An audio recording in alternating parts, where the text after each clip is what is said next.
And here we go. Hello, my beautiful friends from around the world. Mari Smith here, coming to you live from sunny San Diego. We have a saying here in my house, my office, my business, that I will not be foxed by technology. And I'll tell you, it tries my patience from time to time. So thank you for your patience, because we have been a little bit tested this morning with Google Hangouts. We got a new link going though, and hopefully you should be watching this in the Facebook group. So with that said, without further ado, we've got a wonderful packed program for you. So I'm going to go ahead and introduce my special guest, who's very patiently waiting there with the wonderful technology all the way over there in Sydney. Hello, good morning, Anne. Good morning, Mari, and good morning to everybody else. You were saying it was lovely and sunny in San Diego. It's pitch dark outside here. It's just gone 6 a.m. in the morning.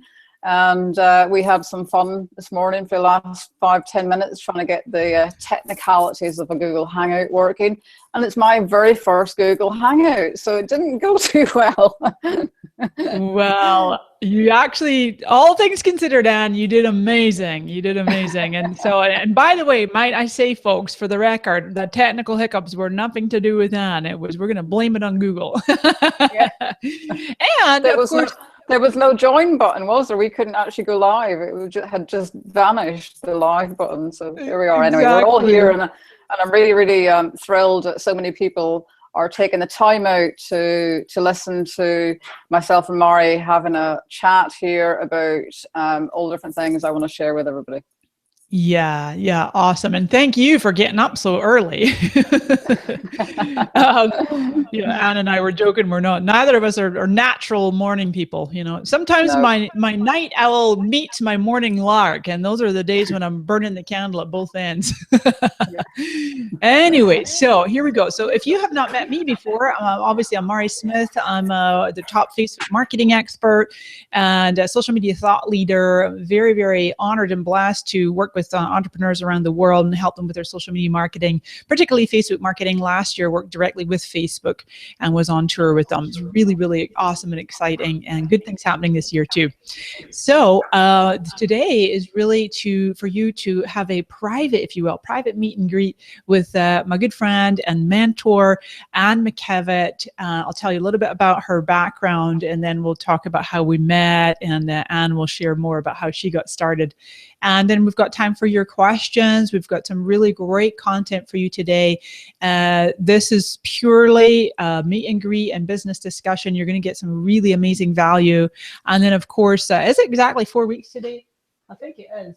4 weeks today, maybe it's 5 weeks today, that we are going to be having a really big, full-on live webcast for quite a bit longer on May 14th. So now then, over the course of 3 decades, and she started super young, like myself. She has educated and enlightened and entertained millions of people. I mean, literally millions of people. Her accomplishments include that of globally recognized business leader, best-selling author, TV personality. If I dare say, Anne, I do believe that you were known as the Martha Stewart of the UK with your own TV show over there for many years. She's a multiple award winner and much respected philanthropist, which we love that about anybody of any stage of their life. But when you're able to give back, it's a wonderful thing. Anne's reputation and achievements include she was awarded Leading Women Entrepreneur of the World. She's a member of President Bill Clinton's Clinton Global Initiative. She's a member of the Women's Leadership Board at Harvard. She was named by Time Magazine as one of 4 international business leaders to watch. Just incredible. And the list goes on. Anne McKevitt, she's actually has an outstanding reputation and is sought out internationally as a foremost expert and a brand building partner whose portfolio includes ventures in media, retail, publishing, and health and fitness.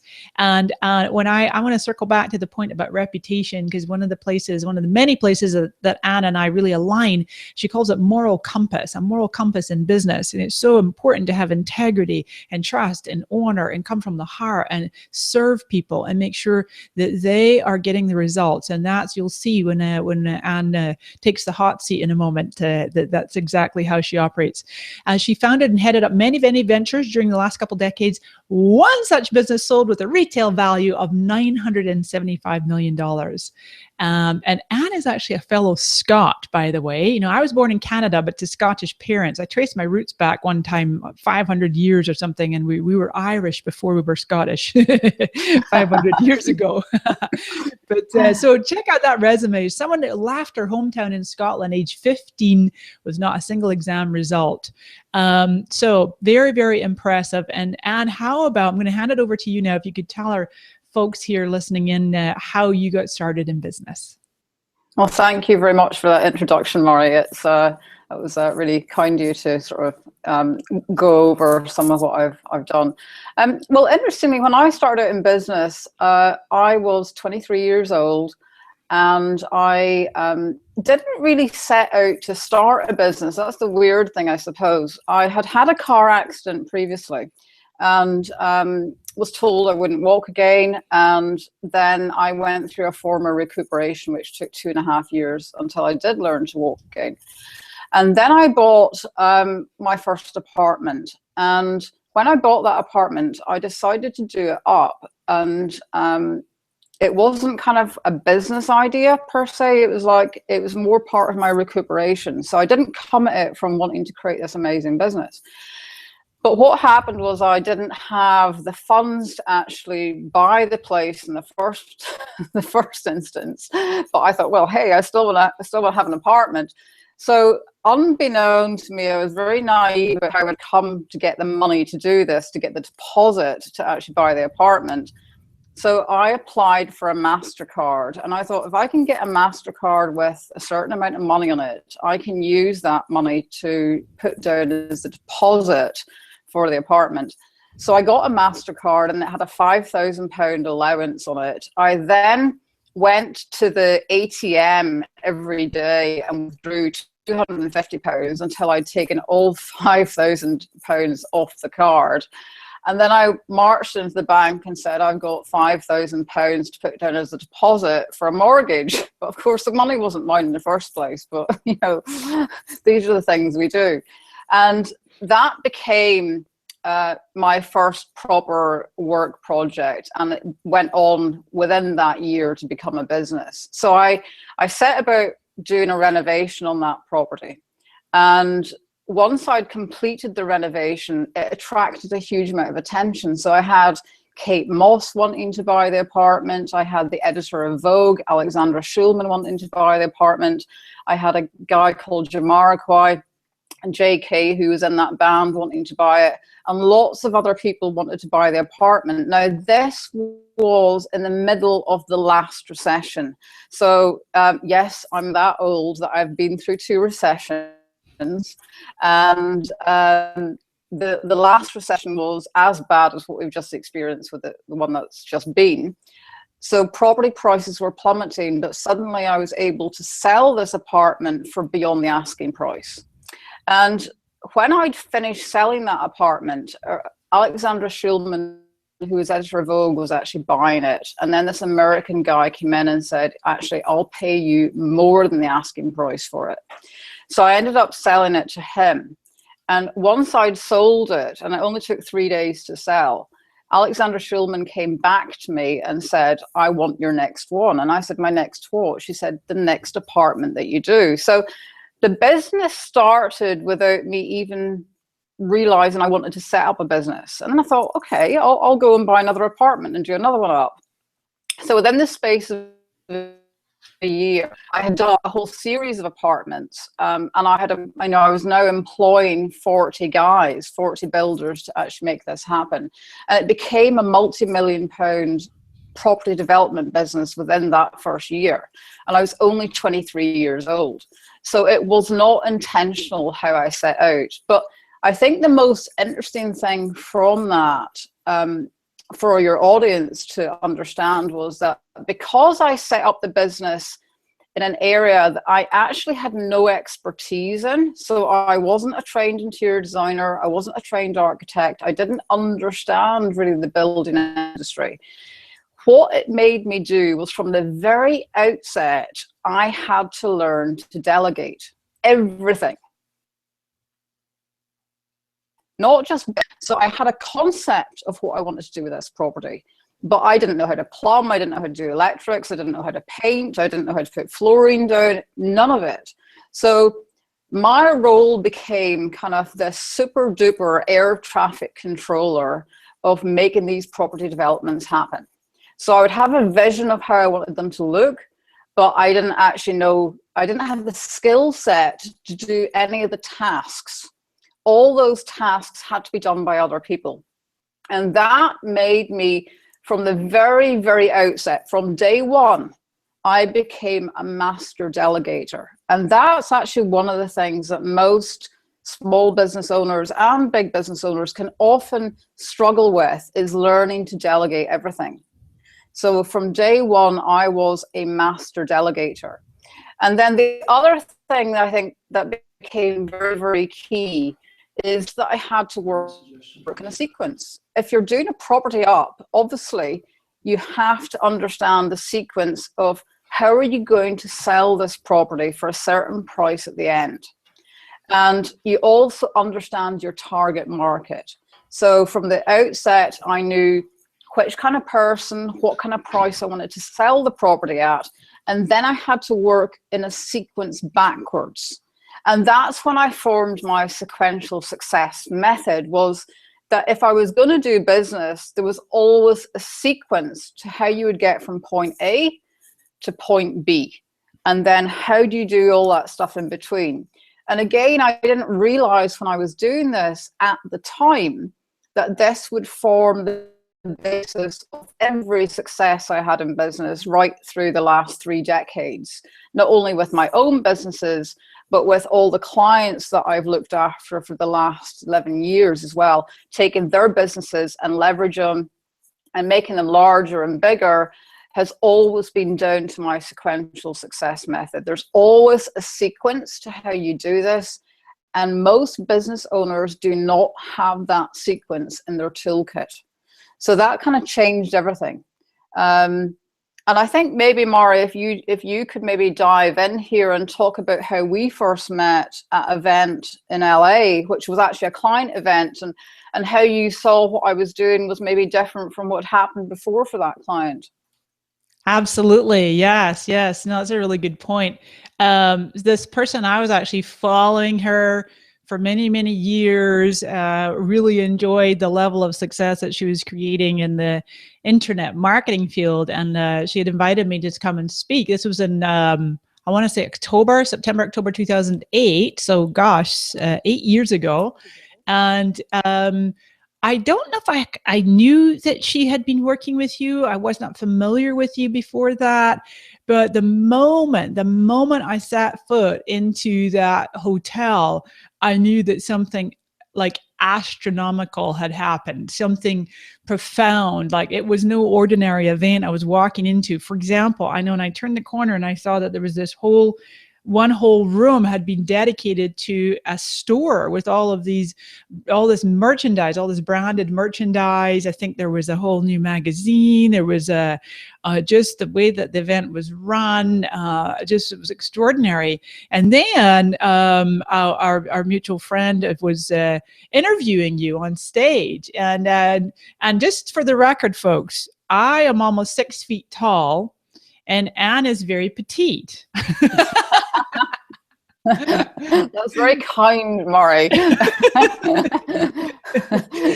And even though let's see, well, because you were born and grew up in Scotland. I was born in Canada, and I lived there till I was 12, but both of my parents were Scottish, and then I moved to Scotland when I was 12, and for the next 20 years. So I had 20 years in Scotland. When I first came to San Diego in 99, I actually had a much thicker accent, and as we progress here today, I have a feeling that my accent's going to get much thicker listening to you.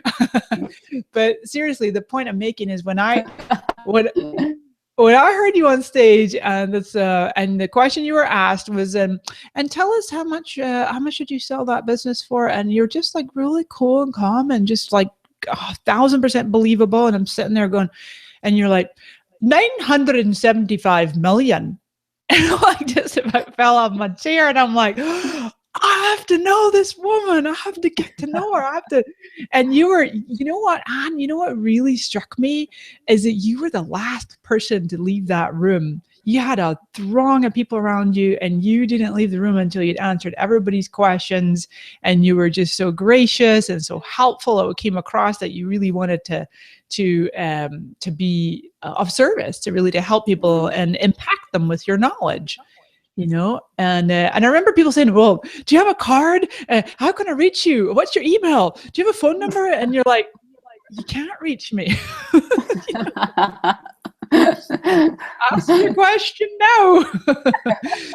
Seriously, with all due respect, you do have to put boundaries around your time. And so at that time, you and I had connected. We had a nice connection, and I just thought, one day I want to work with this woman and just make it happen. Fast forward, just a few years went by. It was late 2011, and you and I kept in touch over the years, and you were working on different projects, and then it just, the timing was right. And, I joined your MDPC club, worked with you and your team.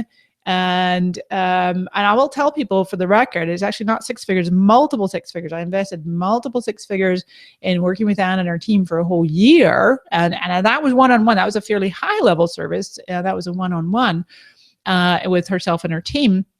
And I made my money back within the first 6 weeks of working with Anne and her team. That's the level at which she can help to move the needle. Now, we're not here to sell you those services today. This is a conversation and a background story of how Anne and I came to meet, the impact she had on me, inviting you to come and join us on the Sequential Success, obviously, when we have that in a few weeks' time on May 14th. And my story is somewhat, I wouldn't say similar, but there's an aspect of my story where I came to San Diego in 1999, just out of the blue. I had an invitation out of the blue from a long lost friend who had moved here. And he's like, Mari, I think you'd really love it over here. You can, be an entrepreneur and start your own business. And up to that point, I tell you folks, up to that point, I had never been an entrepreneur. I always had a job. I was a variety of sales and computer training. I was a legal secretary for many years. I could type in shorthand, 120 minutes a word, at words a minute. But then when I had this invitation to come to San Diego, guess what? The entire year previous, so all of 98, I had been working on putting together a business plan, getting a business loan, creating marketing materials, building my own website. Now, interestingly enough, I'm going to have you contrast the story that Anne shared with renovating houses and how she was literally forced. She put herself in a position where she had to delegate. One of my challenges in life, and Christopher, my partner, will attest to this, that I'm very good at a lot of things, particularly technical things, and the computer and the internet, and obviously a lot of Facebook, social media, and it's hard for me to delegate the things that I like to do or that I can naturally do, but you have to delegate, right? So in order to grow and to scale. So what happened is 98, I'm putting all these plans together, building my website, and out of the blue, I got this invite to come to San Diego. I ended up coming, and I bartered my legal fees for a website. I built a website for my immigration attorney, got myself my visa, and I never looked back. I've been an entrepreneur ever since, and it was as if there was that part of me was waiting to be born, but it couldn't happen where I was in my circumstances. It wasn't anything to do with Scotland. It's just that the circumstances I was in, it wasn't conducive to me starting business. I just was supposed to come over here and start it over here. So it's really profound and amazing. And working with Anne was by far one of the biggest impacts on my business, and continues to be so. So like I say, by the way, wherever you're watching this, I think many of you might be in the Leading Entrepreneurs group in Facebook. You can pop your questions there. I'll be scooping them up. I know a lot of you have asked questions already, and we have those scooped up already.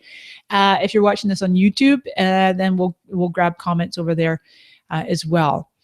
So, Anne, let's skip to the next segment here. And if you could share how through you have mentored business owners, Hollywood's well-known. I'm going to let you name names because I don't know what names I'm allowed to mention, but I will tell you folks that I know that Anne works with household global celebrities at that level. What do you see are some of the difficulties that business owners face? Well, interesting, Mara, if I go back to the event that we met at, that was actually an event where that particular client set a precedent, because I said to her at the time, she had a high-end, she had a mass market kind of coaching program, and then she had a higher end program. And I remember saying at the time, I think you can do something that's several levels up from what anybody else is doing in the marketplace and the info marketing world. And at that event, we launched her $100,000 mentoring program. And I think there was 12 or 14 people joined that piece alone. And that piece alone completely changed that info marketing world.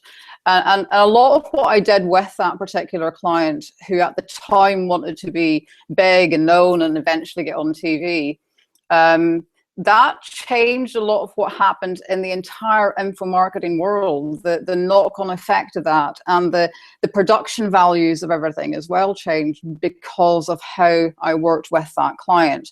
In the end, that client changed her way that she wanted to work, and she wanted to play a much smaller game, and then there wasn't any reason for me to be part of that anymore. But at the time, the 3 or 4 years I worked with that particular client, it did change that entire info marketing landscape.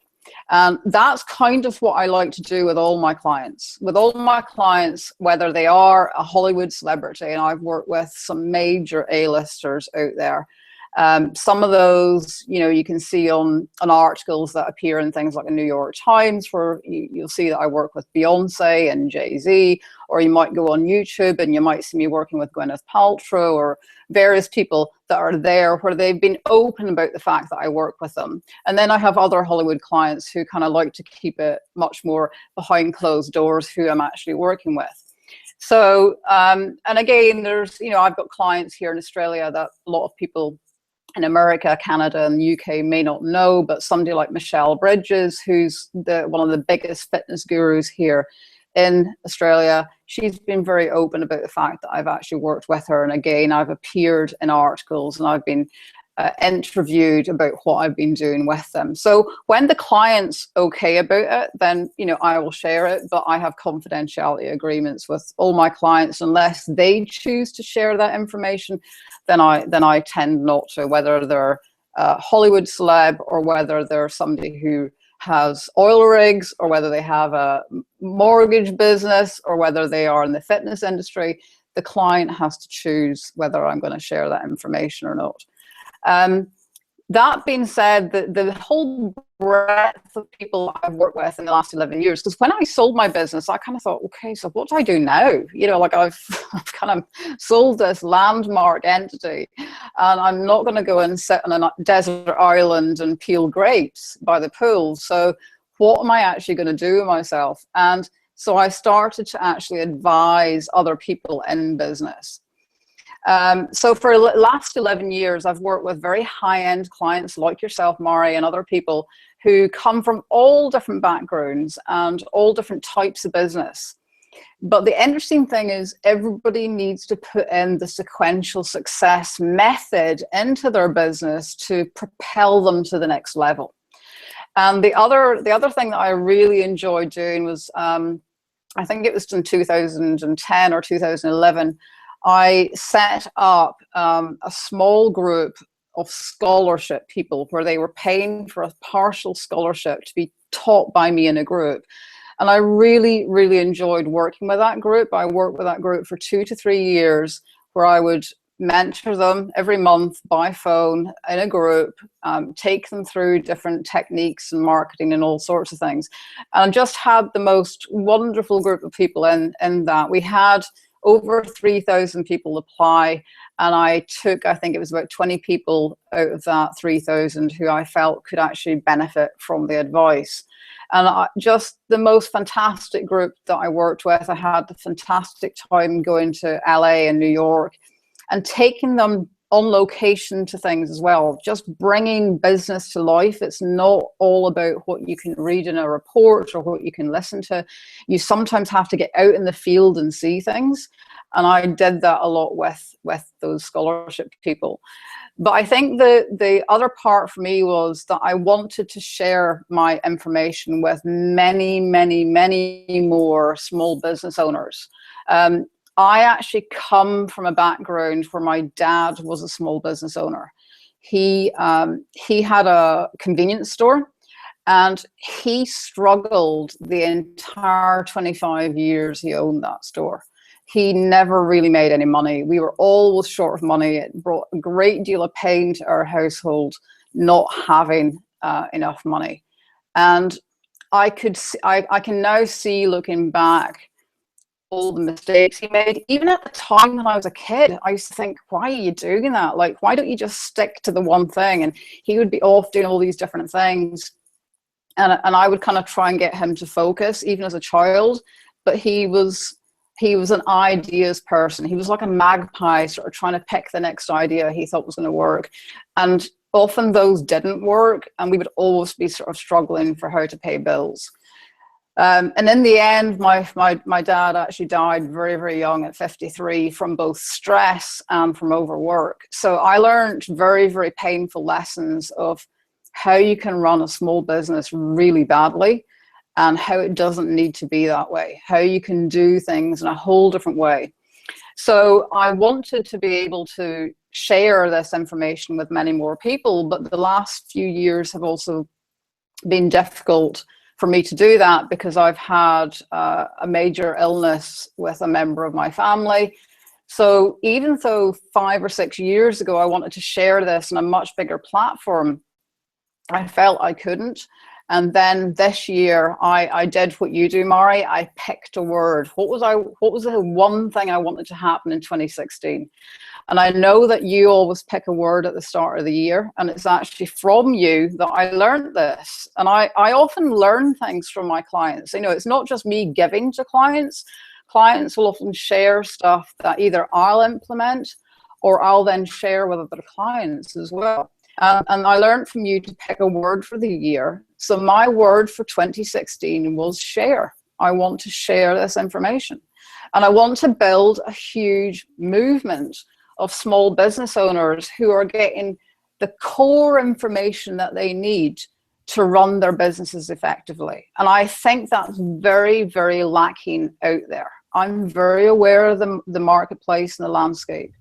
And I know that people are able to buy into all sorts of programs. They can attend all sorts of events. They can get fantastic information online from other mentors, from other people who are experts in the field. But the one thing I think is really chronically missing is that foundational piece of what it takes to run a successful business. And I don't want to see people struggle the way that I saw my dad struggle. So I want people to have what I've had, which is I've done it in a different way. So I grew up with seeing my dad doing it wrong. But then when I got into business, I operated in a different way, had different structure, did things completely differently from how I saw that growing up as a child. And my method, my sequential success method, has been the reason I've had success. And it's been the reason that I was able, for example, to take you and for you to make a huge amount of money in that first 6 weeks that paid for all the mentoring that you were getting through me. And that's what I do with clients, is I take them. I like to add a 0 to their business if I can. So whatever level there are, I kind of go, let's aim to add an entire 0 to your business. Let's get that extra 0 on the end and amp you up even more. So, sequential success is all about how do you take something and make it successful through a sequence. And if I may, Mari, I'd like to give a really, really pertinent and relevant example that a lot of people will be aware of. So I'm a huge fan of Elon Musk. I think the guy is a genius. I know lots of people, you know, go on about Richard Branson and lots of other well-known entrepreneurs. I don't think there's anybody on the planet touches what Elon Musk is doing. I really don't. I think he is just beyond amazing. Because here's a guy who is truly living his passion and his beliefs, and doing something that's really good for the planet in all the areas that he is now developing. And for those of you who don't know who Elon Musk is, he originally started PayPal. He did another business before that called Zip2, then PayPal, sold those, and he's the guy behind Tesla Motors. He's the guy behind Solar City, trying to make the most solar panels on roofs across America at the moment. And he's also the guy who's behind SpaceX. So, you know, you don't get much more genius than that. And he's doing all this at the one time. But the reason I want to talk about Elon Musk is that he actually lives and breathes my sequential success method. And if we look at what he's done with Tesla Motors just in the last kind of week or so, he launched the Model 3 car. And so Tesla are the first company to really make electric cars something that we want and something that are sexy and desirable. But he knew that he couldn't do that by launching a mass market car first. So he joined Tesla in 2003. He didn't found it. Two other guys founded the company.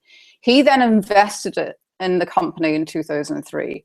And then from that investment, he then became CEO as well. And then he set about setting up a sequential success method to how he was going to get to selling mass market cars, which has only happened last week. So here he was in 2003 plotting what he was going to do, which was going to take him right until 2016 until he could do that. So in 2008, they launched their Roadster car. And that was a high-end car. The first model was something like $70,000 or $80,000. And the aim there was that they couldn't at that time launch a lot of cars. They didn't have the capacity. So they knew that he knew that step one was to create a high price car at low volumes so that they could cope with manufacturing it, but it would be a high price car so that it would appeal to the outliers out there. So the first people, the very first person who took an order was Arnold Schwarzenegger. Then there was Leonardo DiCaprio. And then there was George Clooney. So he suddenly had three very prominent people become the very first customers. Now that got lots of media attention, and that was the whole purpose. You know, they ordered cars, they paid for them and took delivery, and that got a lot of attention in the first week. And here, suddenly there was an electric car that wasn't a golf buggy. It was actually something really sexy and desirable that people wanted to actually own. But most people couldn't afford the high price ticket. And at the same time, Tesla couldn't actually handle too much manufacture because they were just learning this. They weren't from Detroit. These were guys from Silicon Valley trying to learn how to do cars. Then the second step was in 2012, they launched the Model S car. And that was about $50,000 or $60,000. I can't remember the price. Now this attracted more mainstream people, but still high price ticket. And here he attracted a huge number of celebrities. And I've got a piece of paper here to actually read off some of the names. So when he launched the Model S, he then had Matt Damon, Cameron Diaz, Ben Affleck, Steven Spielberg, James Cameron, Morgan Freeman, Jay Leno, Stephen Colbert, Will Smith, Jaden Smith, Shakira, Jennifer Gardner, Demi Moore, Seth Green, will.i.am, Mark Ruffalo, Jeremy Renner, Lawrence Fishburne, Anthony Bourdain, Don Cheadle, Rachel Zoe, Jack Osborne were all people lining up for that Model S. Now that again created this, you know, desirability. The minute you've got celebrities who are desiring what you're creating, then suddenly you have a lot of press attention. And he didn't have a marketing budget. He only had a budget for drawing attention to the people buying the cars. Now, here he has created a brand that then becomes desirable. We know of it. Most of us would know of Tesla. And then we want to buy one, but most people still can't afford. So when he announced that they were going to launch the new car, the Model 3, which was going to be around about a $30,000 price ticket, and that was in 2016, only happened about a week ago, 2 weeks ago, he knew that now suddenly he's got a mass market car. So now they can do a low price car at high volumes because they've had 8 years to get ready for the production of this. So this is where he had his Apple moment, where people were queuing around the block to buy one of the cars. Now, they're not even going to get delivery of the car for about another year, but he has sold on paper 315,000 cars. That's something like $6 billion worth of cars immediately on day one, before they can even get them. They're not going to get the keys for another year to their car. So here is a man who understood sequential success and has mapped it out from day one. And this is the missing piece that is the difference between huge success for all my clients and people who are struggling. It's to understand that missing part of your entrepreneurial toolbox. And when you have that in your toolbox, it changes everything. So if you've done things like, you know, speaker courses, or how to launch a 6-figure business, or how to become an author, or how to sell from stage, or how to create $100 clients, you know, whatever courses you've done, or even one of your courses, Mari, one of your social media courses, all of these courses have great value. You can learn lots of things. You might be going to some kind of online school, that in that school it teaches you how to launch an online business. There's all sorts of fantastic content and teachers out there. But the one thing I would say is that most of those teachers have not run multiple businesses. Most of those teachers are teaching the thing that they themselves have become successful for, which is great. However, the weakness there is that they do not teach people the foundational missing element, which is the sequential success method of making sure you have all your cards in play and the foundations of your building, your business, set up and ready to have the biggest success you possibly can, because you have everything ready. And I will say this, when people start to understand sequential success and when they are taught the method, everything they've learned before and they've invested in suddenly has a true value, because they're able to implement that stuff properly.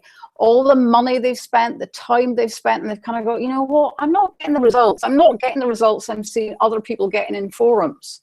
Why is that? It's because you're not understanding the missing piece.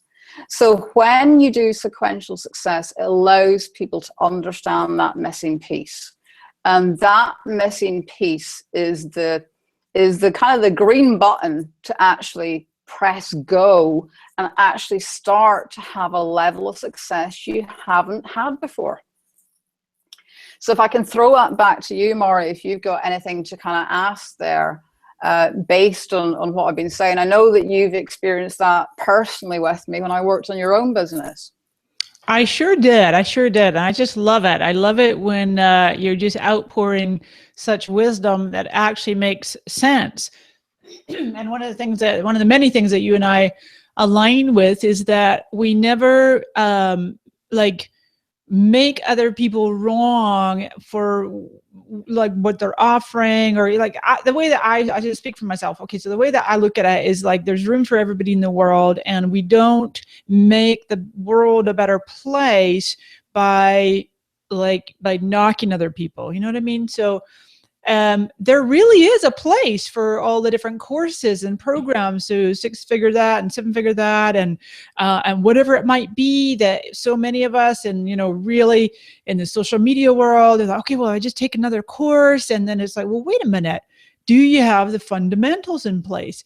If you have the fundamentals in place, then do you know the very next thing to do? I love this whole concept you talk about, Anne, about sequential success, because I'm just going to be super vulnerable right now, folks. I'm going to share something with you that one of the things that Anne and I, one of the major projects that Anne and I worked together on in 2012 was to create an entire entity separate from the Mari Smith brand, a corporate social media agency. It offered a variety of services. Now, I still do that myself through my brand, Mari Smith International Inc. I am incorporated. I have been since 2009.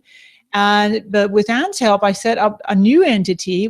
You remember, Anne, we got the gorgeous logo. It was called Amplify 130 with these gorgeous, had the domain, everything was all just set up, and bookkeepers and the documents and the brochures, and I remember you got a little frustrated with me. You're like, what's happening? Like, why are we not moving forward with this? And I will just tell you all, guys, and total transparency, that the sequence or the timing of what was in my life at the time, that was in 2012, 13, a variety of things going on personally, with other different mentors, staff changeover. And as many of you know, I have a wonderful, blessed partner in my life, Christopher. We met 2 years ago. In fact, 2 years ago this weekend, because we met at Social Media Marketing World 2 years ago, and then got together in a partnership a little bit after that. It wasn't right away, it was a little bit after that. We became really good friends, and we are romantic partners, and we are business partners.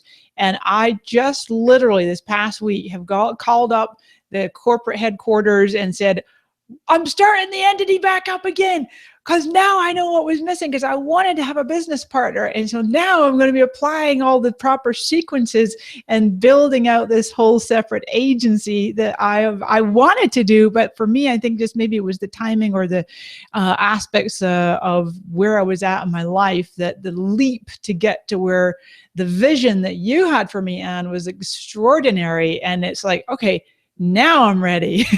So I don't know. I mean, I hesitate to share all that, because I don't want anybody to think, oh gosh, yeah, sometimes, when you're not ready, it can take years. It really can't, because I tell you what, it's just a matter of a decision. It's literally you decide and you take action.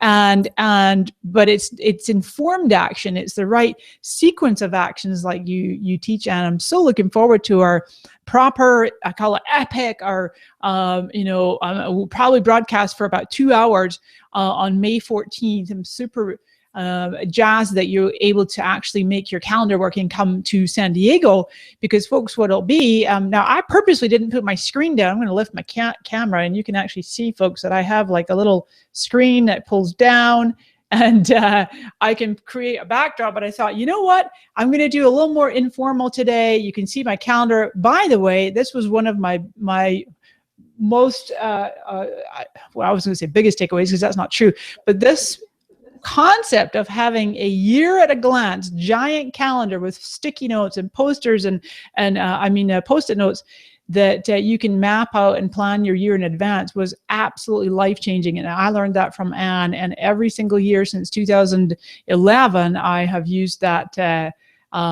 technique, and I teach my students and clients. I always give you credit. Good. because you know why? Because literally here we are with our little phones, and we're our relationship to time is so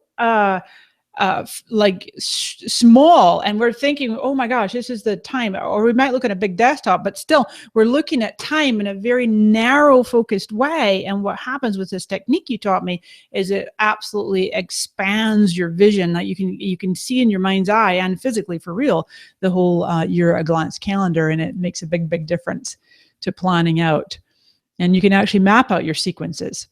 So actually, if you're watching the Facebook group, I popped a link in there. It's just sequentialsuccess.com. You can go there and make sure that you're registered. Plus, Anne and I decided that we're going to actually have a live studio audience. So for my San Diego peeps, if you're local, let us know. Private message me if you want to be in that live studio audience. Plus, we're going to actually be doing a drawing. We're going to actually have 2 lucky winners that will fly out to San Diego, and they'll have a chance to actually be on the live show with us. So that's going to be extraordinary. We'll have a lot of exposure for that. I think, Anne, looking at my notes here, we might be ready to do some Q&A. What do you think? I absolutely think so. And I think this is a really important thing for me to share with people, that I really love to try and help people properly. You know, it's not just me sort of answering a question and batting it out there. I want to dive in there. So some questions you may ask me today, I may not be able to answer those fully because I don't have the whole background, but I'll do my very best to answer those. And I'm really looking forward to doing the longer kind of webathon with you on the 14th of May, because then we're hopefully going to get into lots and lots and lots of questions. And, you know, I want to be able to answer as many of those as possible. So I'm really looking forward to that. Before we just dive into questions more, if I can look back to what you were saying about Amplify 130 and how you weren't quite ready for that. Yeah. That's actually a very, very common problem, is that people sometimes can see the vision of where they want to go, but there's also scaredness or trepidation, or things in their own personal life aren't quite ready to do it. And I can speak to myself from that. I've wanted to do this and create a movement of small business owners getting the right foundational education for 5 or 6 years. And because I've had to deal with a very, very ill family member for 11 years now, I haven't been able to give her that time in the way that I want to, and to share that information. So I've had this idea of sharing this information and creating a movement, and for entrepreneurs to be able to tell other entrepreneurs, hey, you know what, you need to know about this. I've wanted to do this for 5 or 6 years, and it's only now that I'm also doing this. So it's not just clients and other people I work with that sometimes put the reins on something. I've had to do that myself, where I've had to put an idea on ice until I'm ready to be able to handle the full kind of amount of mental space I need to give this. So, you know, it's not an issue. There's never a sense of failure. There's always a right time to do something, but the other part is knowing what you need to do, so that when you are ready, you can swing into action in the same way that I've swung into action this year to make this happen and make this, you know, I'd love if I can get like 400,000, you know, small business owners in the next couple of years really attuned to all this information. And I say 400,000 because that's how many people it took to get man on the moon. Okay, it took 400,000 people to get a rocket up in space and to get Neil Armstrong and Buzz Aldrin walking on the moon. Now, I'm a space geek, so my 400,000, if I can get 400,000 small business owners and changing their lives, that's my goal. And I really want to make a difference to people doing that. So I'd love to dive into some questions now. I love that you just said that, and I'm like almost tearing up here because I get your passion, and I did not know that about 400,000 people to get a man on the moon. Holy smokes, wowzers! So let me just interject 2 quick things. Number one, I had the foresight to buy amplify130.com for a 5-year period, so I still own the domain. Yay! And the second thing I want to say is Christopher was just reminding me I mean, folks, hopefully you can feel Anne's passion there. I mean, you couldn't miss it. I was tearing up myself, and that's why the two of us are so aligned. And this is a world that I'm very familiar with, webinars and technology. And even though we had the little glitches earlier, but the internet world and the access to my audience, I know I have an enormous number of small business owners and entrepreneurs, particularly female entrepreneurs. Of course, all men welcome. And but just really, we have such a shared mission and passion to empower and help and support and train and mentor business owners, small business owners, to really achieve extraordinary success. And Anne, you said something to me the other day that part of the vision is to have those 400,000 entrepreneurs to achieve the success that they want, not that someone else has said, or their family member or whatever it might be, or you know, someone they're studying with, but that it's really a dream that's deep in their heart that they've always wanted to manifest. So I just think that's lovely. I think it's a really great quantifier, because sometimes we all think that there's like this specific level of success that we need to strive to, and then we've made it, right? But so with that said, folks, I really want to encourage you, sequentialsuccess.com. You'll be actually part of a founding members group, We also have a wonderful affiliate program. I can share details with about that with you in the group.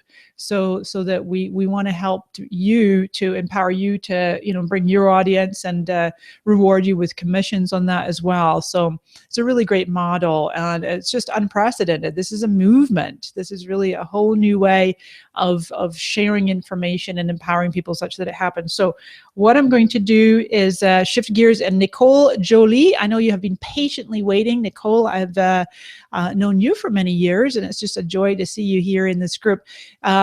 Nicole's looking to create and launch a program that will help people with their e-commerce business using a content calendar she's created, and some other helpful and interesting things that she's using. She actually has her own skincare line.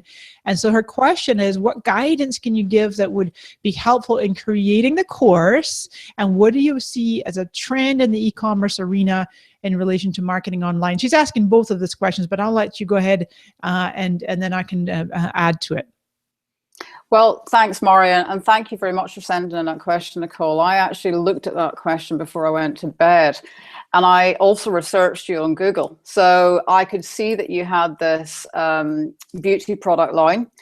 And I guess my question is actually not going to answer your question, first of all. My question to you would be, why are you not focusing on the beauty product line? And why are you setting up this entirely different entity in a different area altogether? That would be my question to you if I was sitting side by side with you. Obviously, I'm not, so I can't hear what your kind of answer is.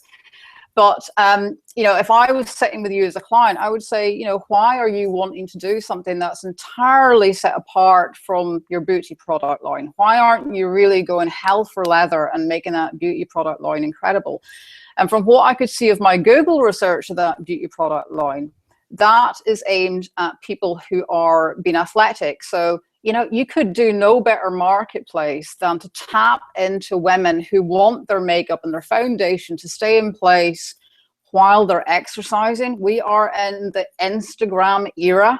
So I would be really focusing on making that happen. That could be a huge business. Like, I was like, oh my God, this is like a fantastic concept. Okay, so that wasn't your question, but that was my Google research. And to go back to, you know, how do you set up a program that's going to really appeal to people? I think it's interesting that people want to know how to do stuff. So you have to figure out what are the things, the missing pieces for people that they don't know how to do, and then how to set that up. Are you going to go after a particular target market? I mean, it's the thing that we all say, who are you going after? And then how are you going to set it up? And then the other piece of this is, how can you do it most cost effectively? Because this is also about cash flow. You want to create something that's not going to cost you too much money. At the same time, you want it to look good, have good production values. So you have to map the whole thing out before you ever attempt this. And I would say before you ever decide it's actually going to be a business. So this is where, if we go back to Elon Musk and the way that I work, nowadays, you know, not when I did my first business. I had no clue when I was doing my first business in that first kind of year. I was just like, you know, going for it, making lots of money and enjoying the process. But with hindsight, I now know, and what I teach is, you have to be mapping these things out. You have to know your overall costs before you start, who's your target market, and then figure out the way to do it. And through social media can be a hugely effective way. I've got clients here in Australia who teach marketing to small business owners. And they themselves acquire 80% of all their clients through Facebook. So they have their program that sits online, and also in person. Part of that is an in-person program. And then the other piece of the action that they have is that they then use lots of Facebook ads to draw people in and to find out about the program. So it's how you funnel people into your funnel becomes very important. I'm not sure if that's answered your question fully because I don't know more about it, but hopefully that's given you some insight. I love that answer, actually, Anne. That's really good because it makes it, I think it makes a really good case for many people tuning in here today and later for the replay that maybe you are wearing multiple hats and you're wanting to spread yourself too thin perhaps, or there's something that's kind of right in front of your nose that if it was properly mapped out and using this methodology of the sequential success could be extraordinarily successful. Speaking about social media, I do want to give a quick example here that Christopher and I are working with a startup in the beauty business. Actually, Anne, you know this, we had a chat with the CEO where we're looking at a way to have you involved possibly in the company, but this is a brand new startup. It's not live at all. This is a gentleman that found me on LinkedIn last fall, and he's decided to start up this company in the beauty space, cosmetics and skincare. And we are now fully funded, and I am an independent consultant with them. I'm actually been brought on to head up their social media, marketing global, plus training, and it's very, very exciting. But they don't officially open the doors until June, and then the actual product, it won't even be ready for a couple months after that. So Christopher and I came up with this brilliant idea back in January. We're like, why don't we start a passion page? And it's not the name of the company. And a passion page is simply a Facebook business page. There's nowhere you go to create something different. You just set up a Facebook page. Usually it's done as a community, and it's a generic subject, such as you guys have all seen ones like I love shoes, or I love the beach, or beautiful pictures, or amazing places around the world. I think the top passion page is Spanish for I love shoes. I was about to attempt to say that in my bad Spanish accent, but it's I love shoes in Spanish. Yo amo los todos, or something like that, however you pronounce it. But I think it's 37 million fans and extraordinary engagement rate. Sometimes I've seen it as much as 50% engagement rate. And so anyway, check out All Things Gorgeous. So with All Things Gorgeous is a passion page that myself and Christopher and our team have built with 25,000 fans in 10 days. And actually our most viral post, actually Christopher, I think is it 400,000? We had one of our most viral posts. And what happens, of course, there's some payment going into that. We bought the fans. We paid to have the fans like it. Yeah, almost 500,000 reach on this viral post. So Nicole and everyone else tuning in fact, in the Inner Circle, my Inner Circle group, we can share it also in the Leading Entrepreneurs group, a little bit about the case study behind this example and how you too can use a passion page concept to build a very highly engaged, highly targeted. These are very targeted fans, or exact demographic that we want to be able to then invite to become part of the beauty business when the doors are open. So it's really, really exciting. Nicole, you were also asking about trends in the e-commerce arena. I just want to give a shout out to Facebook Messenger. Messenger platform is now open. Chat bots. That's down the line coming, and you know the little codes that you can have for the messenger codes, kind of like Snapchat. That will be the new 1-800 number. And if you can provide, this goes for everybody listening in today in the replay, that when you can rise above with extraordinary customer service, prompt, fast, efficient, kind, courteous, above and beyond service, you'll get this beautiful viral effect of a free word of mouth. People will just start raving about you because you give such good customer service. So anyway, let's move on to the next question. Barb Ballard, you've been patiently waiting. Barb, you have a nice simple question, and she's saying here, Anne, if you offer more than one e-product, when you build lists, do you combine the lists or keep them separate? Oh, well, that's just more of a technical question. I can probably speak to that, but do you have any comment to that? Can you repeat that question, Maureen? Yeah. She just says if you offer more than one e-product, when you build lists, like email lists, do you combine the lists or keep them separate? I'm going to say you definitely want to segment. You always want to segment your lists. Yeah, definitely. I would segment that. And you need to know who each product's targeted at.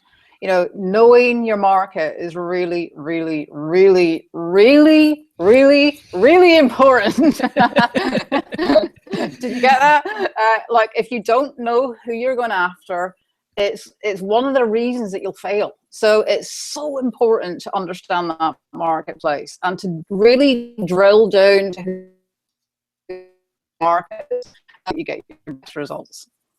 Perfect. The internet was cutting out a little bit, but I heard what you said, to really drill down to get the exact audience and achieving the exact results you want. Alita, she says, I'm currently marketing manager at a commercial real estate firm. What would you say is the most effective way to reach 3 different kinds of audience? Oh, similar question. In her case, so she has investors, possible tenants, and realtors. And I actually saw that question last night as well, Maury, come through.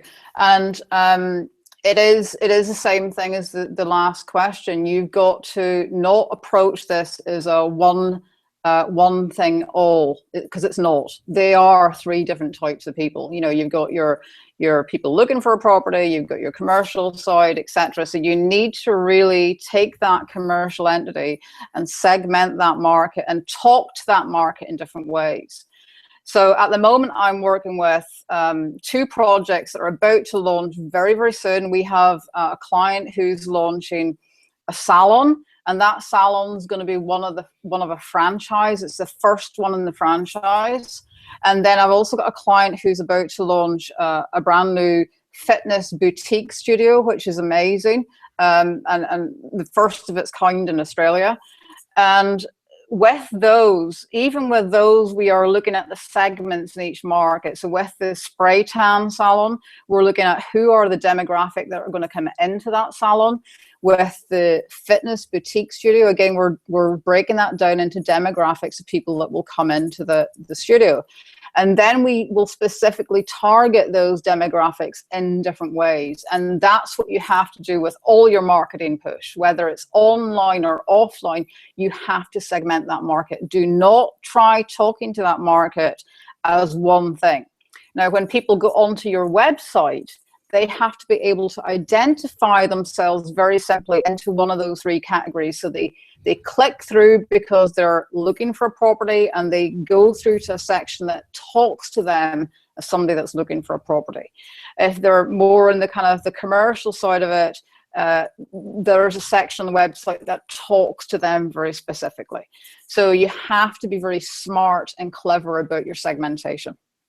Brilliant answer. You know, you're just reminding me, I'm going through a website update myself right now, and because I do have a number of different audiences, from corporate to brand ambassador to speaking engagement, small business owners, online training, on-site consulting, and I do need to talk to each audience slightly differently. So we're in midst of a major overhaul of my site. Fingers crossed it's ready next week. Elizabeth Deutschman Belknap, a lovely question here. She says she's proving out a business in the horse space where people can come to purchase events, horse events throughout the United States and even eventually globally, she says, featuring local shows and lessons. She's considering creating like an online magazine featuring equine fashion, home and decor, so on. She's asking you, how would I go about building this business to scale the many elements, and what are your recommendations for branding, marketing, and sales of this type of business model? Well, I have a niece who is 11 who is a horse addict, and I went to an equine store about a year ago and was blown away by the money being spent. It's like, oh my God, this is like a whole new shopping experience I didn't know existed. It was like a supermarket for horses. Well, not for horses, for horse owners. Incredible. So this is a market that is definitely cash rich.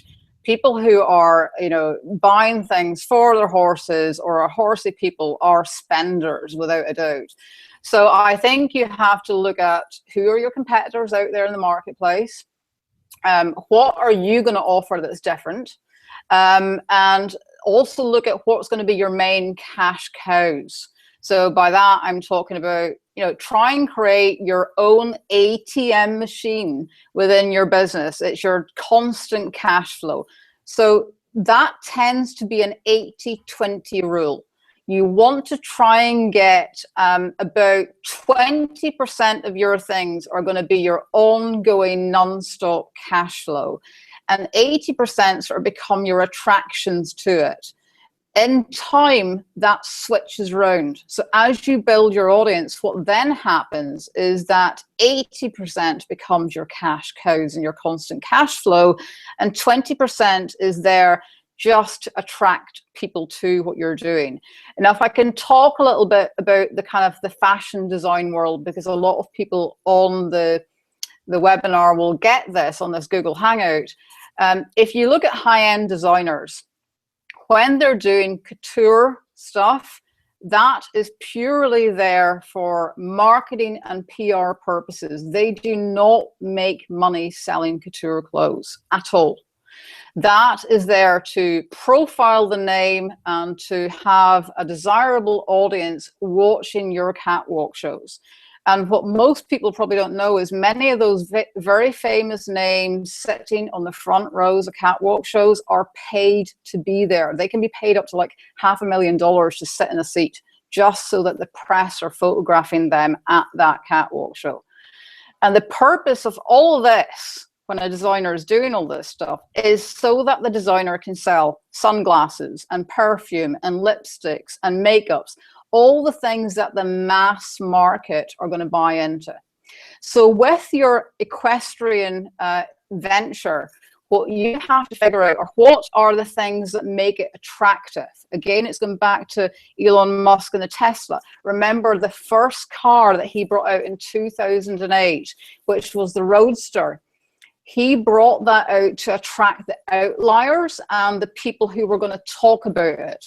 You have to look at what you're going to build first that's going to attract the outliers, the people that are going to make your business a noise in the industry, and then make sure you've got a lot of product and offerings, whether it's events or things that people are purchasing, that allow people then to spend money. Because what you have to do is get people to spend money. That's what business is all about. If it's not about making money, go and run a charity.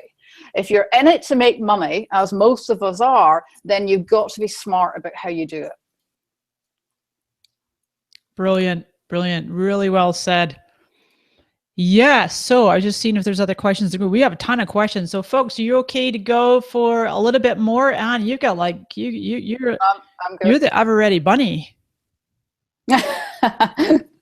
I'm good to go. All right, so let's get them going. Let's get them going. We got more questions, and these answers are extraordinary. And I can tell in each answer you provide, there's gold and gems in here that really apply to so many people, probably almost everybody. In fact, so let's see. Suzanne Durrett, she said she'd like to ask you, Anne, your thoughts on the rise of women entrepreneurs. She said that she actually met us. I think maybe she was at your live event in LA, maybe the best event. Okay. She said she was blown away by your knowledge. So let's see. So she says, I'm on the fence about targeting just women entrepreneurs or both men and women. I'm creating a high ticket program. I wonder if women entrepreneurs have now evolved enough in their business confidence and financial strength to invest in themselves and their business growth. What a great question. So it is a great question, because I've toyed with this myself many times. I've got a venture that I did a road test on myself. Again, going back about 5 or 6 years ago, we rolled that out. We did some test events, got an amazing response from it. Women were literally sort of pounding at the door to get more information and wanted to learn more from me. Again, I sort of had to put that on ice because of what I was dealing with personally with family illness. So I know for a fact from even my own research into this and my own test events that there is a very, very, very hungry market for this. What you have to do, though, is not try and emulate what everybody else is doing. Make sure what you do is unique to you, because what people make a mistake of is they look at what everybody else is doing and they kind of go, right, I'm going to make a composite of all of that stuff that I already know exists, and just name it something else. And that I don't believe will work, because there's so much noise out there of stuff. So if you're going to offer something for women and women only, make sure that it is actually something that is going to be truly unique and that they can buy into. Then you may still question, do I do this for men and women or just women? So you might have a personal passion where you feel that you want to actually teach to women only. At the same time, you might go, well, actually, men might make up 20 or 30% of my roster of income. So from clients and from people buying into my programs, is it wise not to have those? And that's where I would suggest you do some tests. And that's what I always do, which is part of my sequential success method, is if possible, run some tests on something before you do this in a big way. And going back to 2010, 2011, when I was working with my small scholarship group, and I put out a single tweet, one tweet telling people I was going to be doing a scholarship group. That's how we got 3,000 applicants. And then I picked those kind of 20 odd people to be part of the group. In a way, for me, that was a test to see what the small business market needed, as well as having an amazing time teaching some fantastic small business entrepreneurs.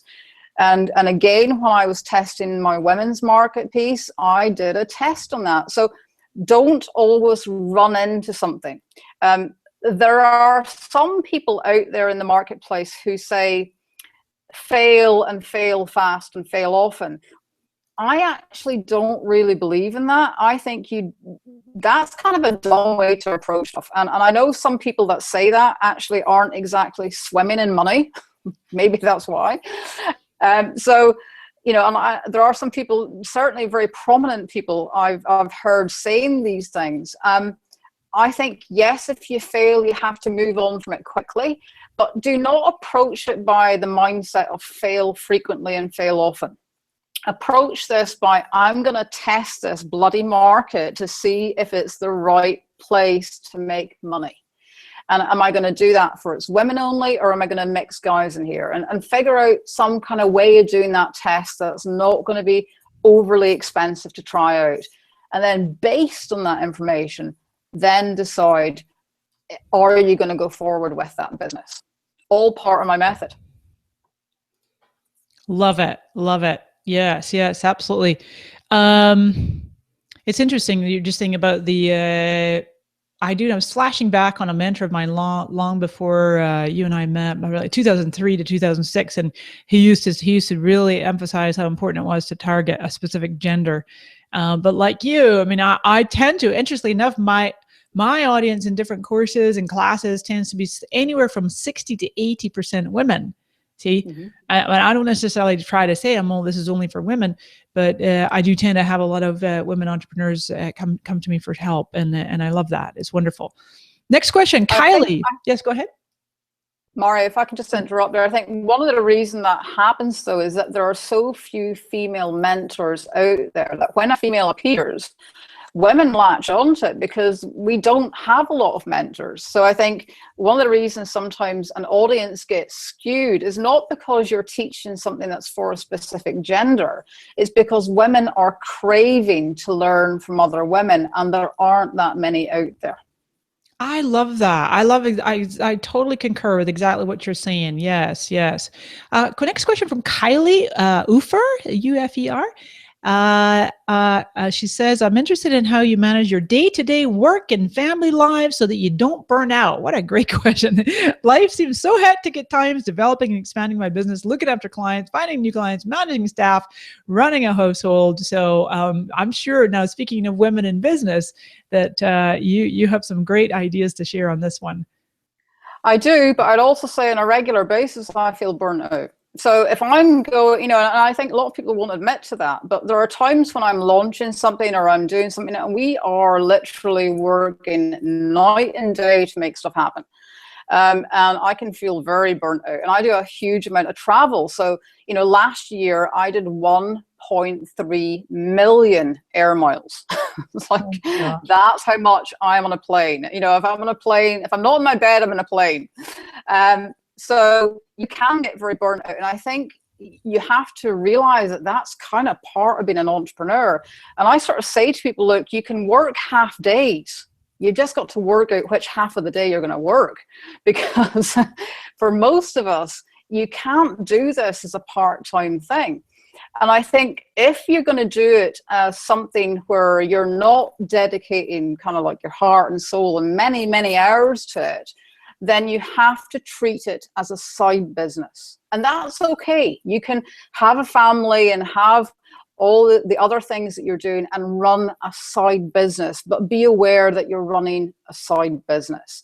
If you're fully immersed in making this happen and you're living and breathing it and you are going for it like an Olympic athlete, then that's when you're becoming a fully fledged entrepreneur with, you know, it's like a dog with a bone. You're not going to give up until you've achieved what you've set out to do. And that's a whole different mentality. And I think there are different stages of that as well. So there are stages of it where you're going through a launch phase and you're going like crazy, working all hours, literally night and day that you can. Then there are other stages where you can sort of step back and have a more balanced life. And then there are stages where it's kind of, it's running along nicely and things then slot into place and you've got time for all the other things that you want to do with family and friends. But with an entrepreneur journey, it's a bit like a heartbeat. You know, there are times where it's crazy, crazy, crazy, and you've just got to not talk to friends, not see people, not do the things that you would normally do, and throw yourself into it. And then there are other times that you can have that more balanced life.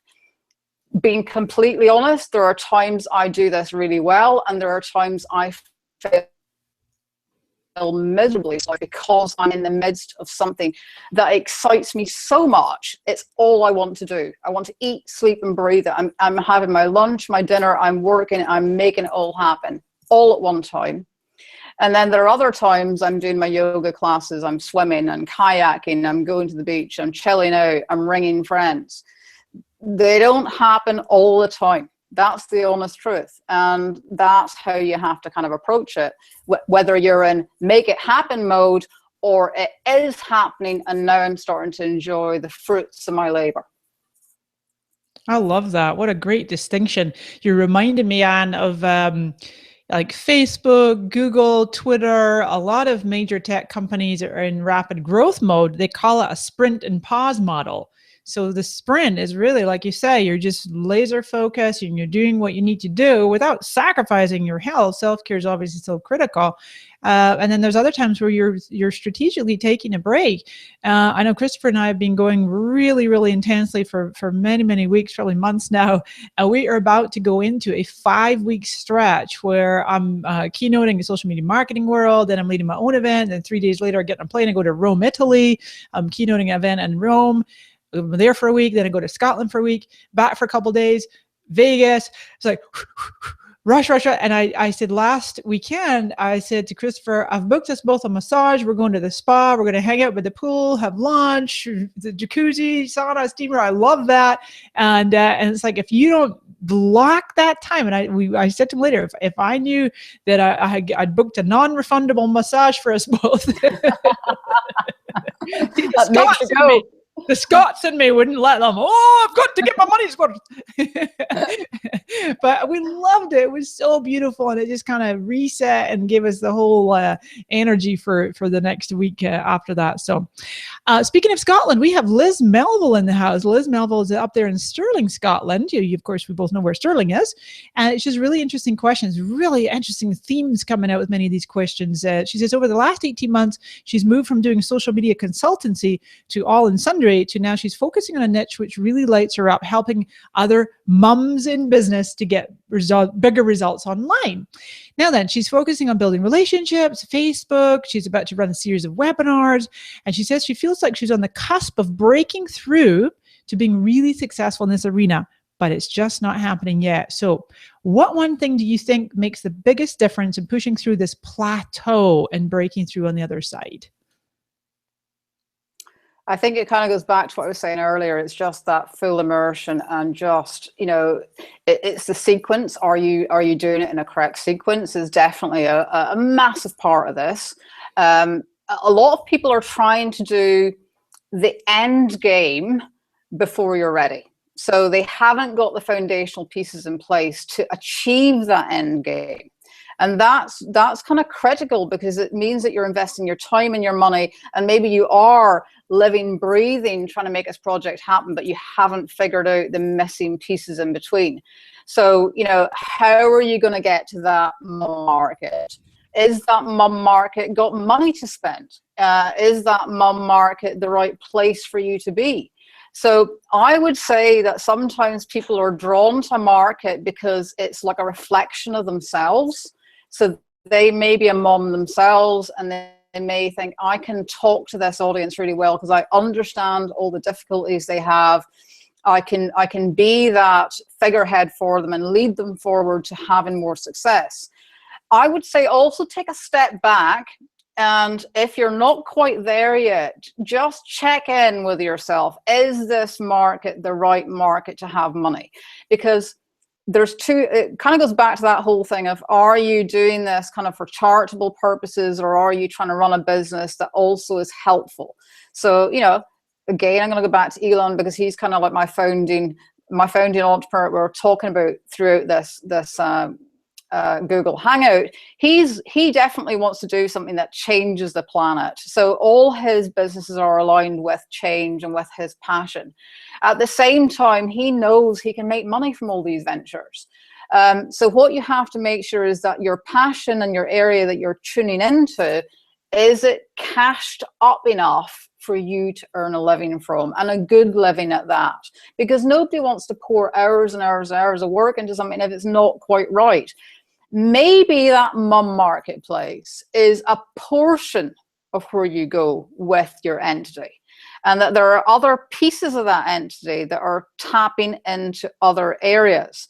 So you can have an offering, what I would call like an umbrella offering, and part of that is to the mum market, and part of it's to another market, and maybe part to another piece. And then you can test and see what's easy to get the money from. Where do you get the cash from? Where are you tapping into that? So it's very similar to you, Mari. You've got, overall, you're a social media expert, the best there is out there in the world at what you do. And then it's, you've managed to leverage that into all different funnels and areas. So it's exactly the same here. You know, up in Sterling, you have to figure out, is it, who are your market? Is it local people? Is it people online? Is it women who are moms? And then figure out, where are these segments and where are you going to make your cash? Don't put all your eggs in one basket, ever. Like, do not put all your eggs in one basket, because also what can happen is you can have a market be really fruitful, and then suddenly something happens elsewhere in the world that can have a massive impact on that marketplace.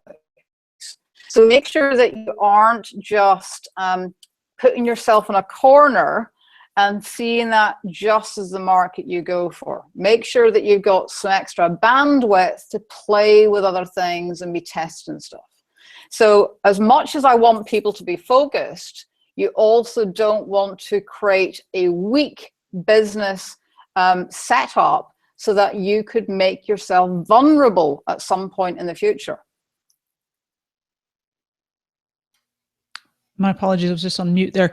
Yes, absolutely. Gosh, what a fantastic answer. And I just want to read a couple of comments on the YouTube here. Liz, the person you were just addressing that question to from Sterling, she says, "Take me to the moon, Anne." Before she's talking about you were talking about your passion for space. Absolutely. Absolutely. I want to take you all to the moon. Let's go, guys. Let's make this happen. There's a lot of great comments. Shout out to Mona, Time Triage. I don't know your name, but that's your name on YouTube. People are saying that I want to be one of those 400,000. Someone says planning to be one of the 400,000. Yeah, absolutely. Very good. Well, I want all the people on this call. I would love more than anything that you become the founding members. It's kind of like you're the outliers. You're going to be the ones who get to see, you know, what this is about, how amazing it's going to be for you, and you'll be able to share that beyond you. And that's what I really want more than anything. I can't do this on my own. I can't just do this with Mari. I need all of you guys to really spread this and share this and make this happen so that we actually have some really genned up small business entrepreneurs who do not go through the pain that my dad went through, and maybe that many of you are going through, because you're struggling to make it happen. You've probably invested in a ton of programs. You've probably bought everything out there, and you're still going, oh my God, why is this not working? What am I doing wrong? And you know what? You don't know what you don't know. And I didn't know what I didn't know. And that's what I want to teach people, is I want to teach people what they don't know. And this is not going to be like, let me get this straight. I don't want you to think of me as your virtual girlfriend. I don't care if you like my hair, what I'm wearing, what I'm saying. I just want you to get some bloody great information so that you can change your lives. You can change your business. You know, this is not about me having some kind of fan club.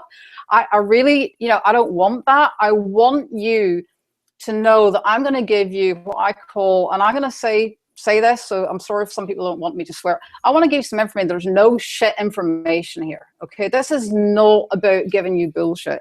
This is about giving you information that is going to completely change the way that you look at what you're doing. Whether you're a startup, whether you're doing this for 2 or 3 years, or whether you've been doing it for like 10 or 25 years. Like, my dad did this wrong for 25 years and he died in trying to do it. So what you need to do here is kind of go, you know what, maybe there is this missing piece. What foundational bits don't I get?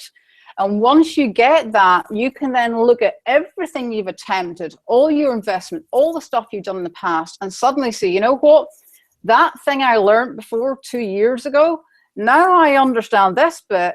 This piece here that I already invested in becomes really relevant, and I can now utilize that properly. I love it. I love it. I love when you have these bursts of passion and enthusiasm. I started tearing up there when you're like, I don't care if you don't like my hair, and I'm not looking for a fan club. And I'm like, she's going for it. She's going for it.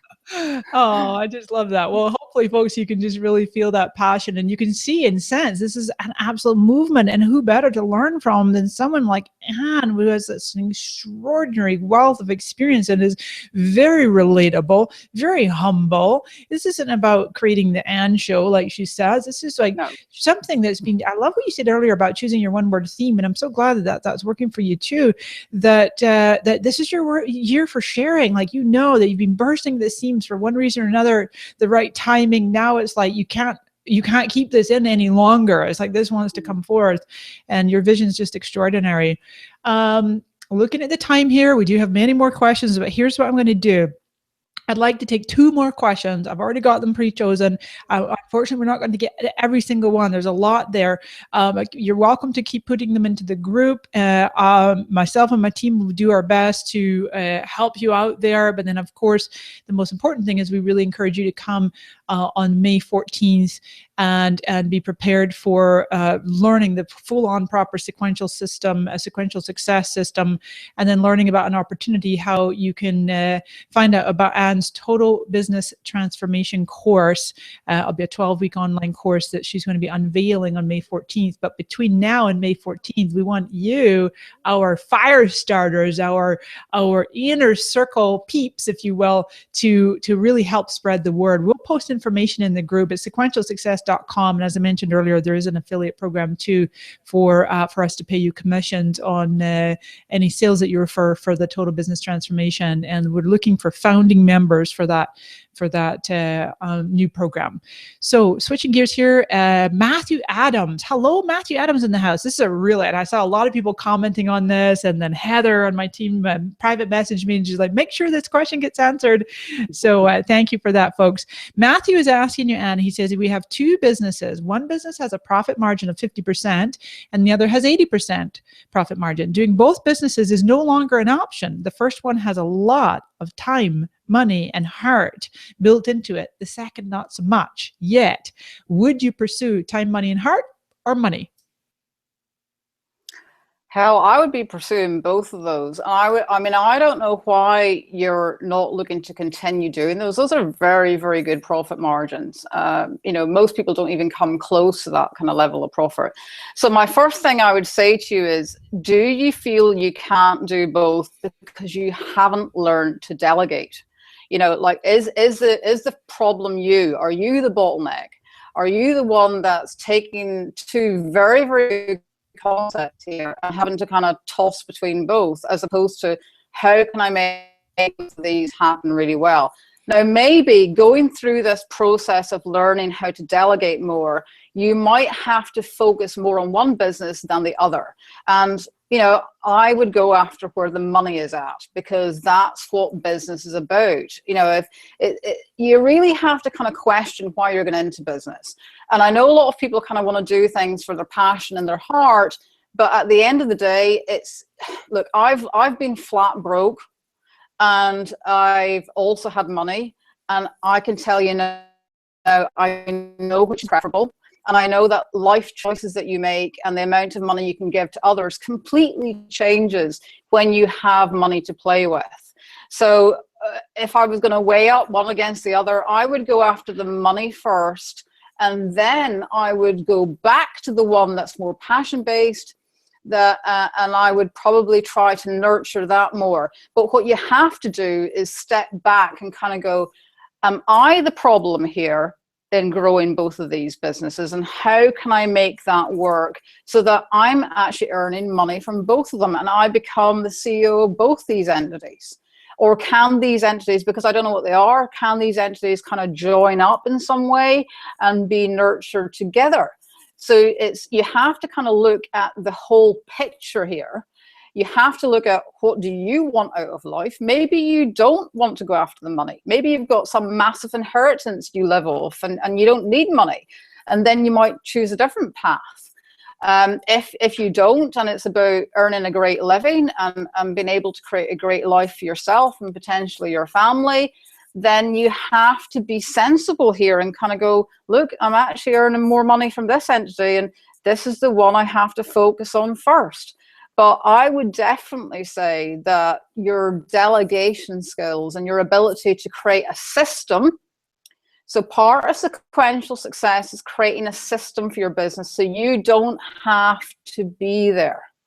And when I first started my property development business, about a year after I started it, and I was doing incredibly well with it, making a lot of money. I was 23 years old. At this point, I was probably 24. I went off on a 6-week round the world holiday when there was no social media, when there was no email, where the only way, no mobile phones, the only way you could get hold of somebody was by, you know, going into a hotel and picking up the phone and dialing through. So I left my entire team continuing to do projects for 6 weeks without me there, because I had set up a system and I had created a small office of 6 people to run 40 builders and to run all the projects. I was able to take 6 weeks out when it was like going to the moon in those days, because you couldn't get hold of anybody. So, you know, that is what you have to do, is you have to try and create a business where you can step back from it, even if you're the figurehead. If you're the figurehead, you have to play the part of the talent, but not be the one that's running the systems, not pedaling the bike. You're there. It's like a bit like ET. You should be in the basket in front and somebody else is doing the pedaling for you.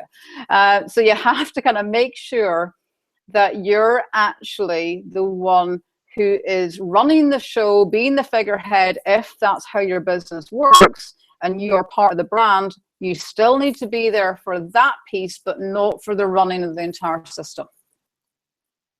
Great question, Matthew. Indeed. And I love your passionate answer, because as soon as I asked you it and you're like, well, I would do both. And I'm like, yeah, so would I. Yeah, excellent. I'm sure a lot of folks can relate, and we can definitely live in a both and world, not either or. One final question, and a shout out to Lisa Spector. She is an award-winning musician and composer and creates beautiful music. Oh my gosh, actually, Anne, as a fellow animal lover, she has cats. Lisa create soothing music for dogs and cats. It's really just gorgeous. And she says she's loving this webinar, fascinating. She says she has a business partner that brings a ton of value to the business. This is our final question, folks. So really, really love that you are here with us here today, and post any comments, questions in the group or in the YouTube channel. We'll circle back and get them. Make sure that you sign up at sequentialsuccess.com. We'll also send details for how you can join the affiliate program too, and be a partner in helping to spread the word so that we can share some of the wealth with you, some of the commissions with you.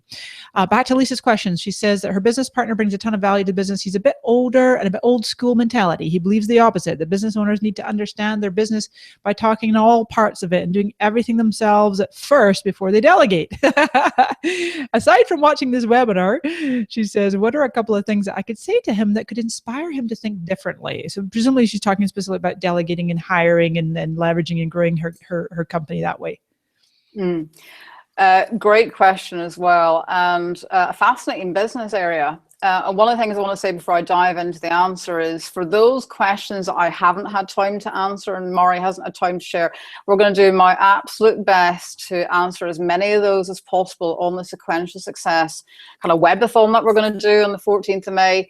And then even those ones I don't get to, I will do my best to answer those in some way, maybe by email, or maybe I'll do some Instagram videos or something that we can actually get to answering almost all your questions. That's wonderful. So going back to this question about, you know, how do you work with a business partner that's kind of old school and you're more new school? I think here you have to decide who is running the business. You know, it can be very difficult with partnerships. I had clients I've had a lot of clients I've worked with that have either been in two-way partnerships, three-way partnerships, four-way partnerships. I will say this, that partnerships can be very, very fraught at times, because you will have a difference of opinion. And I think what you have to decide is who is the leader here, you know, who's running the show. Because it's not like a set of twins. You have to kind of decide which one is the power player. And I think you have to decide that you want to go after stuff in a way that allows your business to grow. And let's face it, if you're a composer and you're a musician, and I come from a family that work with people in the music business all the time. My brother has worked in the music business for 30 years. My sister-in-law works in it for 15 years. My husband works in the music business for 15 years. So I know that world really well. And what you need to do is realize that you are the talent. There's an element to that where you're also the CEO, presumably. But what you have to realize is you do need to bring on experts to make this grow, without a doubt. You know, you are going to stay as a small business if you do everything yourself. You know, just go and buy a hat stand right now and put about 30 hats in that hat stand, one for each task that you've got to do. Now you're a social media marketer, now you're doing PR, now you're, you know, it doesn't work. It just does not work to grow a proper business into a bigger business. And that's what you have to also decide. Are you really somebody who has created a job for yourself, or are you running a business? And you know, there's no right answer here. You may want to be somebody who does this kind of on your own, is a solopreneur in the very sense of working on your own and not really having anybody else doing anything for you. Or you are actually growing a business. Now, my view of what a business is a business is you get a group of people together to create your vision in a much bigger way than you can possibly do on your own. And you may not have a ton of funds to do that to begin with. And that may just be that you're going to hire a VA for 3 hours a week. Or it may be that you're going to get an accountant to have an overview of how best to handle your accounts every so often. Or it may be that you're going to get somebody in to help build your website. But you have to start by delegating. And you have to start looking at the real numbers within your business and the real costs and the real charges that you're putting out as fees to buy a product, a service, or whatever your offering is. In your case, your music. So you know, I would think it's absolutely crucial that you get a really good marketer on board who can take this concept of yours and really push this into the market. And also PR, you know, if you aren't going to do your own PR, then you have to have somebody who's going to do it. If you're doing your own PR, you better have done a really good PR course, or you better have invested in somebody to do the PR for you.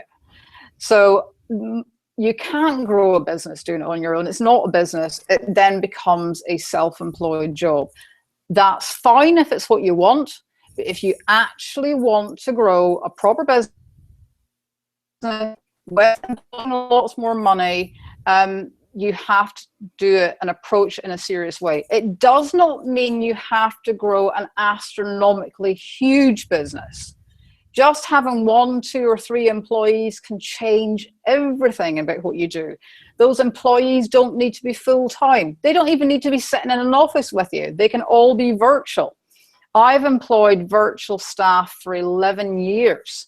I've got many staff I've never met that have worked for me every day for 11 years. So do not feel that you have to be there with those people, but do hire into expertise, buy into expertise, hire into expertise.